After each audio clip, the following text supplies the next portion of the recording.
በስመ አብ ወወልድ ወመንፈስ ቅዱስ አሐዱ አምላክ። አመ ሰላሳሁ ለሐምሌ በዛቲ ዕለት ኮኑ ሰማዕተ ቅዱሳን ገሊላውያን መርቆሬዎስ ወኤፍሬም። አንድ አምላክ በሆነ በአብ በወልድ በመንፈስ ቅዱስ ስም ሐምሌ 30 በዚች ቀን ቅዱሳን የገሊላ ሰዎች መርቆሬዎስና ኤፍሬም በሰማዕትነት አረፉ። እሊህም ከአክሚም ከተማ የመጡ የሚዋደዱ በመንፈስ ቅዱስ ወንድማማቾች በሥጋም ዘመዳሞች ነበሩ። መንፈሳዊ ስምምነትንም ተስማምተው በላይኛው ግብፅ ካሉ ገዳማት በአንዱ ገዳም መነኮሱ። በጾም በጸሎትና በስግደት እየተጋደሉ በገዳሙ ውስጥ 20 ዓመት ያህል ኖሩ።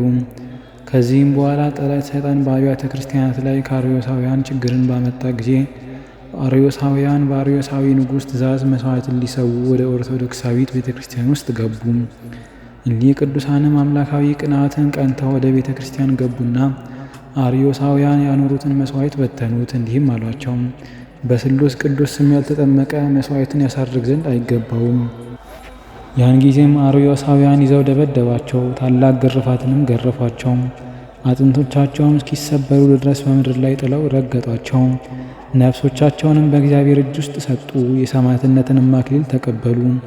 ምዕመናንም መጥተው ሥጋቸውን ወሰዱ። በአማሩ ልብሶችም ገንዘው በመልካም ቦታ አኖሯቸው። ከእነሱም ለበሽተኞች ታላቅ ፈውስ ሆነ። ለእግዚአብሔር ምስጋና ይሁን፣ እኛንም በእሊህ ቅዱሳን ጸሎት ይማረን ለዘላለሙ አሜን። በዚችም ቀን የእስክንድርያ ሊቀ ጳጳሳት የአባ ጢሞቴዎስ የሥጋው ፍልሰት ከምስር በአስቄጥስ ወዳለ ወደ አባ መቃርስ ገዳም ሆነ። በረከቱ ከእኛ ጋር ትኑሩ ለዘላለሙ አሜን። በዚችም ቀን ክብርንና ብልጽግናን ትቶ የተወ ጳውሎስ አረፈ። ይህም ቅዱስ ባለጸጋ ነበር። ደግ የሆነች ሚስትና የተባረኩ ልጆችም ነበሩት። መነኮስ ሊሆን ወደደ። ሚስቱንና ልጆቹንም ጠርቶ እነሆ ክብር ይግባውና ስለ ክርስቶስ ፍቅር እሸጣችሁ ዘንድ ወደድኩ አላቸው። እነርሱም ማሳደሪያችን ነህና የወደድከውን አድርግ አሉት። ከዚህም በኋላ ገንዘቡን ሁሉ ወስዶ ለድሆችና ለችግረኞች በተነ። ሚስቱንም ወደ ደናግል ገዳም ወሰዳት። እመምኔቷንም ጠራትና እንዲህ አላት፣ ለገዳምሽ አገልጋይ ትሆን ዘንድ ሚስቴን ልሸጥልሽ እወዳለሁ። እርሷም እሺ አለችው። የመሸጫዋንም ደብዳቤ ጻፈ። የሽያጯን ዋጋ ተቀብሎ ለድሆች ሰጠ። ልጆቹንም ወደ አበምኔቱ ወስዶ እንደ እናታቸው ሸጣቸው። ለአበምኔቱም አሳልፎ ሰጣቸው። ከዚህም በኋላ ወደ ሌላ ቦታ ሄደ። ራሱንም ለገዳሙ አለቃ ሸጠ። አለቃውንም ወደ ቤተ ክርስቲያን ብቻዬን ልገባ እሻለሁ አለው። በገባም ጊዜ በሩን በላዩ ዘጋ። እጆቹንም ዘርግቶ ቆመ። በታላቅ ድምፅም እንዲህ ብሎ ጮኸ፣ አቤቱ በፍጹም ልቦናዬ ወደ አንተ እንደመጣው አንተ ታውቃለህ። ወደ እርሱም እንዲህ የሚል ቃል መጣ፣ ሐሳብን ሁሉ አወቅኩ፣ በፍጹም ልቤም ተቀበልኩ። ከዚህም በኋላ መንኩሶ አስጨናቂ የሆኑ የገዳሙን ሥራዎች ሁሉ እንደ ባሪያ እየሠራ ኖረ። ራሱንም ከሁሉ እጅግ አዋረደ። ነገር ግን ስለ መዋረዱ እግዚአብሔር ከፍ ከፍ አደረገው። ከእርሱም ብዙዎች ድንቆችና ተአምራቶች ተገለጡ። ከዚህም በኋላ በሰላም አረፈ። ለእግዚአብሔር ምስጋና ይሁን፣ እኛንም በጸሎቱ ይማረን ለዘላለሙ አሜን። በዚችም ቀን የእስራኤልዩ ቤተ ክርስቲያን የከበረችበት ነው። ይኸውም ሱሪያል መልአክ ነው። አማላጅነቱና ረድኤቱ ከእኛ ጋር ይኑር ለዘላለሙ አሜን። በዚች ቀን ቅዱስ ሐዋርያ እንድርያስ ተአምራትን አደረገ። እንድርያስ በጽር ሀገር እያለ ክብር ይግባውና ጌታችን ኢየሱስ ተገልጦ እንዲህ አለው፣ ማትያስን ከእስር ቤት ታወጣው ዘንድ ሰውን ወደሚበሉ ሰዎች አገር ሂድ። የዚያች አገር ሰዎች ከ3 ቀን በኋላ ሊበሉት ያወጡታልና። እንድርያስም ጌታችንን እንዲህ አለው፣ የቀረው 3 ቀን ከሆነ እንዴት እደርሳለሁ? ነገር ግን ፈጥኖ የሚያወጣውን ከመላእክት አንድ ላክ እንጂ። ጌታችንም ለእንድርያስ እንዲህ ብሎ መለሰለት፣ ስማ፣ አገሪቱን ወደዚህ ነይ ካልኳት በውስጧ ከሚኖሩት ሁሉ ጋር ትመጣለች። አንተና ደቀ መዛሙርቶች ግን ጠዋት በሆነ ጊዜ ተነስታችሁ ወደ ባህሩ ሂዱ። የተዘጋጀ መርከብንም ታገኛላችሁ፣ እርሱም ያደርስሃል። ይህንንም ብሎ ከእርሱ ዘንድ በክብር አረገ። በነጋ ጊዜም እንድርያስ ከደቀ መዛሙርቱ ጋር ተነስቶ ወደ ወደቡ ደረሰ። ጥሩ መርከብንም አየ። ጌታችንንም በሊቀ ሐመር አምሳል አየው። ጌታችን እንደሆነ ግን አላወቀም። ሊቀ ሐመር ሆይ ሰላም ላንተ ይሁን አለው። ጌታም የእግዚአብሔር ሰላም ይደርብህ አለው። እንድርያስም ደግሞ በዚህ መርከብ ወዴት ትሄዳለህ አለው። ጌታም ሰውን ወደሚበሉ ሰዎች አገር ይሄዳለሁ አለው። እንድርያስም ሊቀ ሐመሩን ወንድሜ ሆይ ካንተ ጋር ትጭነኝ ዘንድ እለምንሃለሁ አለው። ሊቀ ሐመሩም እሺ ብሎ ወደ መርከቡ አወጣቸው። በባህሩ ላይም ሲጓዙ ጌታችን እንድርያስን እንዲህ ብሎ ጠየቀው፣ ጌታ ምን ኃይል አደረገ? እንድርያስም ጌታችን ካደረጋቸው ታምራቶች ሊነግረው ጀመረ። ጌታችን እንደሆነ አላወቀም ነበርና። ከዚህም በኋላ ሊቀ ሐመሩ እንደሚያንቀላፋ ሰው ሆነ። ያን ጊዜም እንድርያስ ከደቀ መዛሙርቱ ጋር ተኛ። በዚያን ጊዜም ጌታችን እንድርያስንና ሁለቱን አርድእቱን ይሸከሟቸው ዘንድ መላእክትን አዘዛቸውና ወስደው በባሕሩ ዳርቻ አኖሯቸው። እንድርያስም ከእንቅልፉ በነቃ ጊዜ መርከብን አላገኘም፣ እጅግም አደነቀ። ለደቀ መዛሙርቱም እንዲህ አላቸው፣ ልጆቼ ሆይ በመርከብ ውስጥ ከጌታችን ጋር ነበርን፣ ግን አላወቅንም። ከዚህም በኋላ እንድርያስ ተነስቶ ጸለየ። ክብር ይግባውና ጌታችንም በመልካም ጎልማሳ አምሳል ተገለጸለት፣ እንዲህም አለው፣ ወዳጄ እንድርያስ አትፍራ፣ እኔ ይህን አድርጌአለሁና አንተ በ3 ቀን አልደርስም ብለህ ነበር። ስለዚህ በፍጥረት ሁሉ ላይ ኃይል እንዳለኝ የሚሳነኝም እንደሌለ ታውቅ ዘንድ እንግዲህም ወደ ከተማው ገብተህ ማትያስን ከእስር ቤት አውጣው፣ ከእርሱ ጋር ያሉትንም ሁሉ። ከዚህም በኋላ እንድርያስ ከደቀ መዛሙርቱ ጋር ተነስቶ ወደ ከተማ ገባ። ማትያስ ወዳለበትም እስር ቤት ሄደ። በደረሰም ጊዜ የወህኒ ቤቱ ደጅ ራሷ ተከፈተች። በገባ ጊዜም ማትያስን ተቀምጦ ሲዘምር አገኘው። እርስ በርሳቸውም ሰላምታ ተሰጣጡ። እንድርያስም ማትያስን ከ2 ቀን በኋላ አውጥተው እንደ እንስሳ አርደው ይበሉኛል አልክ። አንተ በጌታችን ዘንድ ያየናትን ያቺን ምስጢር ረሳሃትን? በምንናገራት ጊዜ ሰማይና ምድር ይናወጣሉ አለው። ማትያስም ወንድሜ ሆይ እነሆ ይህን አወቅኩ። ነገር ግን በዚህ ከተማ ውስጥ ሥራዬን እንድፈጽም የጌታችን ፈቃድ እንደሆነ እኔ እናገራለሁ። እርሱ ራሱ እነሆ እኔ እንደ በጎች በተኩላዎች መካከል እልካችኋለሁ ብሏልና። ወደዚህም እስር ቤት በጨመሩን ጊዜ ክብር ይግባውና ጌታችንን ጠራሁት። እርሱም 27 ቀን ሲፈጸም ወንድም እንድርያስን ወደ አንተ እልከዋለሁ፣ እርሱም ከእስር ቤት ያወጣሃል፣ ከአንተ ጋር ያሉትንም ሁሉ ያወጣቸዋል ብሎ ገለጠልኝ። እነሆም ደርሰሃል፣ የምትሠራውንም አስተውል አለው። እንድርያስም ወደ እስረኞች በተመለከተ ጊዜ እንደ እንስሳ ሳር ሲበሉ አይቶ አዘነ፣ አለቀሰም። ሰይጣንንም ከሰራዊቱ ጋር አሰረው። ከዚህም በኋላ እንድርያስና ማትያስ ተነስተው ወደ እግዚአብሔር ማለዱ። እጆቻቸውንም በእስረኞች ሁሉ ላይ ጫኑ፣ አእምሯቸውም ተመለሰ።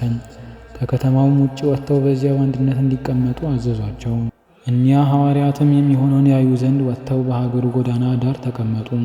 የከተማው ሰዎችም እንደ ልማዳቸው የሚበሉትን ከእስረኞች ውስጥ ሊያወጡ መጡ። የእስር ቤቱን ደጅ ክፍት ሆኖ አገኙ። እስረኞችም አልነበሩም። ደንግጠውም በእኛ የደረሰብን ምንድን ነው? ወዮልን አሉ። ያን ጊዜም ሰይጣን ሰውን መስሎ ሐዋርያት ይህን እንዳደረጉ ነገራቸው። ያሉበትንም አመለከታቸው። የከተማው ሰዎችም በመቀዳደም ሮጡ። እንድርያስንና ማትያስንም ይዘው በከተማው ጥጋጥግ አስጎተቷቸው። በሌሊትም በእስር ቤት ያሳድሯቸው ነበር። 3 ቀናትም እንዲህ ያደረጉባቸው። ደማቸውም እንደ ውሃ ፈሰሰ። ከዚህም በኋላ ስለ ከተማዋ ሰዎች ድኅነት ወደ እግዚአብሔር ጸለዩ። ጸሎታቸውንም በፈጸሙ ጊዜ በላዩ ምስል ወዳለበት የእብነ በረድ ምሰሶ ቀርበው በመስቀል ምልክት አማተቡት። እንዲህም አሉት፣ አንተ ምሰሶ ፍራ፣ ከበታችም እንደ ጥፋት ውሃ ያለ ብዙ ውሃን በዚች ከተማ ላይና በውስጧ በሚኖሩ ሁሉ ላይ አውጣ። ያን ጊዜም ከምሰሶ ስር ብዙ ውሃ መነጨ። የከተማው ሰዎችንም ያሰጥማቸው ዘንድ ገነፈለ። ሰዎችም ከከተማው ወጥተው ሊሸሹ ወደው ወንዶችና ሴቶች ልጆቻቸውን ያዙ። ውሃውን በዝቶ ከበባቸው፣ ማምለጥም አልተቻላቸውም። ውሃውም እስከ አንገታቸው ደረሰ። ያን ጊዜም አለቀሱ፣ እንዲህም አሉ፣ ወዮልን! ይህ ሁሉ በእኛ ላይ የመጣው በእነዚህ በተመረጡ ሰዎች በእግዚአብሔር አገልጋዮች ምክንያት ነው። እኛም በአምላካቸው እናምናለን። እንድርያስም የእብነ በረድ ምሰሶ እንግዲህ በቃ፣ እነሆ የጥፋት ጊዜ አለፈ፣ የአዝመራ መሰብሰቢያም ደረሰ አለው። ያን ጊዜም ውሃው ተገታ። ውሃውም እንደተገታ የከተማ ሰዎች አይተው ወደ ሐዋርያት ሄዱ። ስለዚያች ከተማ ሰዎች ድኅነትም ቆመው እጆቻቸውን ዘርግተው ወደ እግዚአብሔር ሲጸልዩ አገኟቸው። ሐዋርያትንም ይቅር በሉን ብለው ለመኗቸው። ሐዋርያትም በሕያው እግዚአብሔር እመኑ እንጂ አትፍሩ አሏቸው። ሐዋርያትም 2ኛ ጸለዩ። በውሃ ስጥመት የሞቱትንም ሙታን አስነሷቸው። በዚያም ውሃ በአብ በወልድ በመንፈስ ቅዱስ ስም አጠመቋቸው። ሥጋውንና ደሙንም አቀበሏቸው። ቤተ ክርስቲያንንም ሰሩላቸው። ሕግንና ሥርዓትንም ሁሉ አስተምረው በቀናች ሃይማኖት አጸኗቸው። እንዲህም አሏቸው፣ ያዘዝናችሁን ጠብቁ፣ ከእናንተ በኋላ ለሚነሱ ልጆቻቸውም አስተምሯቸው። ከዚህም በኋላ የአራዊትን ጠባይ ከእነርሱ ያርቅ ዘንድ እግዚአብሔርን ለመኑት። ክብር ይግባውና ጌታችንም ይህን የአራዊት ጠባይ ያራቅላቸው። ሰዎች የሚመገቡትንም የሚመገቡ የዋሆች ሆኑ። አባቶቻችን ሐዋርያትም ብዙ ታምራትን አደረጉ፣ በሽተኞችን ሁሉ ፈወሱ። ከዚህም በኋላ እንድርያስ ከደቀ መዛሙርቱ ጋር ወደ ግሪክ ሀገር ተመለሰ።